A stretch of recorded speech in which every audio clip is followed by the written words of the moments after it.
Say yes to new beginnings. Yes.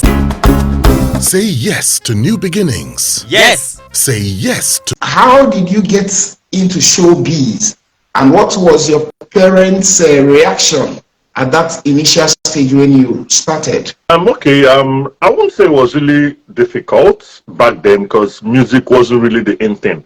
In fact, the people that were the wave of the moment back then, or rather my favorite, the way I prefer to put it, happens to be Pretty and Junior.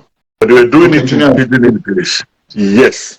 So at that point, I felt like, the way I was enjoying Bolanle and Monica Don't Kill Me there, it was making me go gaga. I felt, I had interest in music.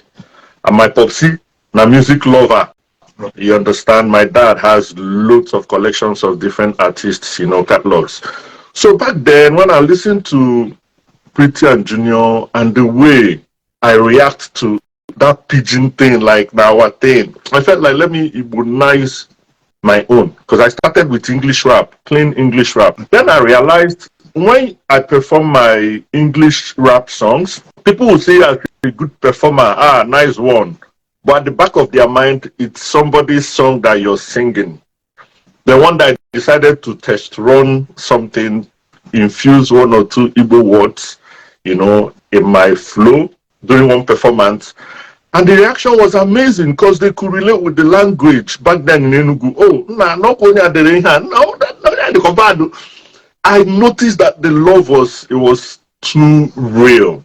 I felt like, okay, since they love this, probably the way they are feeling happens to be the way I was feeling when I was listening to Junior and Pretty, Pidgin English, because of course everybody speaks Pidgin. I decided to now do more Igbo rap songs and Igbo hook, and that was it for me. Then my parents, from their angle, they do get feedbacks too, because there's no internet now, so the feedbacks was manual. My mates will be gisting how I chilled them at one picnic, departmental party, and all that stuff, But I remember what my dad said, that he's not gonna, force me to do what I don't want to do, but whatever I do, I should remember where I come from. You understand? That I shouldn't let the family name down. Since it's music I want to do, fine. That he will support me, but not financially, just give him moral support. Me that they go hustle. Of course that then I was privileged to win a couple of awards, appeared in a couple of daily and weekly newspapers, so he was seeing results like, people are enjoying what he's doing and showing him love. He was proud of me too, so it wasn't difficult for me from my parents' angle. Now you've been into music now for so many years. What would you say has kept you going? Being myself and of course my Igbo people. I won't lie to you, because I remember from then till now, I still get one day somebody will come now and everything they happen now. I know your voice. I do something now, I want to feel you. Then I go see some people, they go to clubs now. You never play my brother's song now. It still happens till date. They might buy the DJ drinks, they might ginger the DJ. Now not probably nigga one then. But I have me probably so I still get that kind of support from left, right, and center, and that was how it was happening back then. People were buying my CDs, nothing like download links. Nothing like, you go on YouTube, you download, you figure out who the artist is, and other songs will pop up. Then the promotion was manual.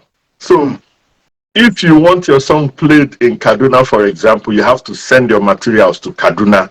Maybe say you go to sleep, somebody don't search for you online, download your materials, So I believe what kept me going from back then was the fact that people could relate with my language. There's no way you go to, you will see an Igbo man that'll be like, now even today, now let's bring this, my brother. It gives me joy, because sometimes I feel like I'm a doctor, like I heal people.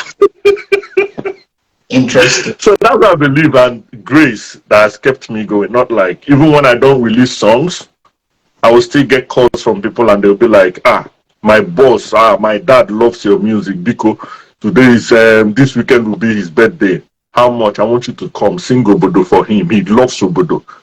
So you see, it's not even really about the recent songs I've released. It's about that first, the old ones that they could still relate with. And so I believe all those, like, is a collection of different things that has kept me going. Now, what would you say has been the toughest battle that you have fought since you started, and how were you able to overcome it? Well, the toughest battle then, to me, I was seeing it as a disguised blessing in disguise. The toughest battle happens to be piracy back then. Okay. Yeah, because now you can actually call up your logs, you can monitor what's going on. They will be giving you updates, different platforms digitally right now.